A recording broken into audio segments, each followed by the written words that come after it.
وهتقول لي مين توماس بيرج ده وايه انجازاته عشان يدرب الاهلي؟ تعالى بقى اقول لك انجازاته ايه ونعدها مع بعض. واول بطوله اخدها كانت كاس الدنمارك. ثاني بطوله كان الدوري الدنماركي مع ميتلاند. بس خلاص انت مستنيني اكمل لك تاني؟ هو خلاص كده. ايه انجازاته؟ دي انجازاته في التدريب.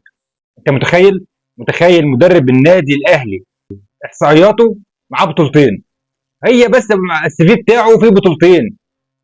انا مش فاهم، انا مش فاهم الشخص اللي بيفكر ويخطط للنادي الاهلي وبيجيب المدربين ده. بيجيب المدربين دول بناء عن ايه؟ انا اللي اعرفه ان المدرب بيكون عنده سي في فيه بطولات، في مسيره تدريبيه، في ليه بطولات كده. ده اللي انا افهمه في التدريب. انك تجيب لي مدرب عنده سي في محترم. لكن تجيب لي مدرب من الدنمارك ومش معاه غير بطوله دوري وكاس دنماركي؟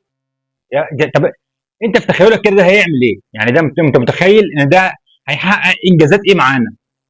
ففي واحد فزلوكه دلوقتي هيطلع يقول لي طب ما هو كولر حقق انجازات وما كناش نعرفه، وقبليه فايلر كان محقق انجازات ومحدش كان يعرفه. طب تعالى اقول لك بقى كام صفقه فشلت برضه بسبب المدربين اللي محدش يعرفهم. عد معايا بقى لو بتعرف تعد. عندك رقم واحد بيسيرو، عندك مارتينيول، عندك لاسارتي، عندك كارترون، عندك ريبيرو. ما ده كل ده صفقات فشلت بسبب ان محدش كان يعرفهم. هنجيب مدرب محدش يعرفه غيركم؟ هو ريبيرو جديد.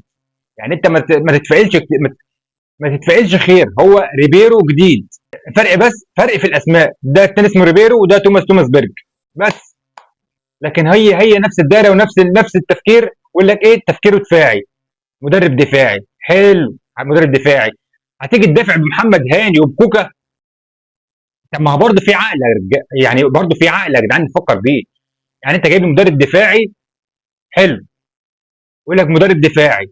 طب انت عارف المدرب الدفاعي ده هيبقى معاه مين؟ معاه كوكا ومعاه محمد هاني في الدفاع ومعاه العش ومعاه بلا ازرق تحت في الدفاع. طيب انت عارف المدرب الدفاعي ده، تعالى اقول لك احصائياته ايه في التدريب. الراجل ده لعب 482 مباراه، تمام؟ فاز 215 مباراه، خسر 158 مباراه، اتعادل 109 مباراه. يعني خسر وتعادل اكتر ما بيكسب، يعني بيخسر ويتعادل اكتر ما بيكسب.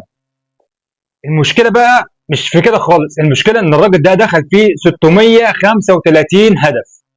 اه والله زي ما بقول لك كده، دخل فيه 605